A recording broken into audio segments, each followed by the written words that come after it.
শুভ দুপুর বন্ধুরা, সবাই কেমন আছো? তো আমার এই পূজা বিশ্বাস চ্যানেলে সবাইকে স্বাগত। আজ গেছিলাম বড়ই পাড়তে, যেহেতু এসেছি গ্রামের বাড়িতে, সেহেতু অনেক রকম ফল পাওয়া যায়। মানে প্রাকৃতিক ফলগুলো সবই সদ্য তাজা তাজা ফল। আর শহরে তো এগুলো পাওয়া যায়, কিন্তু সেগুলো অনেক দিনের থাকে, কিনে খেতে হয়। তো গ্রামের একটা পরিবেশটাই অন্যরকম, ভাল লাগে।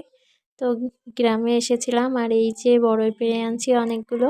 আমাদের গাছে ছিল অনেক বড়ই, সেখান থেকে পেড়েছিলাম। তারপর আবার এই যে বাড়ির পাশে একটা ঠাকুমা, সে বলল কি যে আমাদের কাছ থেকে পেড়ে নিয়ে যা, খাওয়ার মানুষ নেই।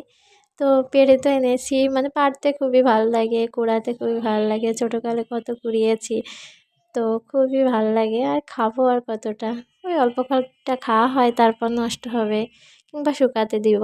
তো তার জন্য এই যে আমাদের এখানে মাঠ আছে, এই মাঠে চলে আসছিলাম দেখতে। তো সেখানে এসে আমাদের বড়ই গাছ থেকে বড়ই পাড়ছিলাম। তো বেশ বড় হয়েছিল, এগুলো হলো পাতি বড়ই, এগুলো খুব টেস্ট অন্যরকম। তো ভালোই লাগে খেতে। তারপর মার সাথে এসেছিলাম।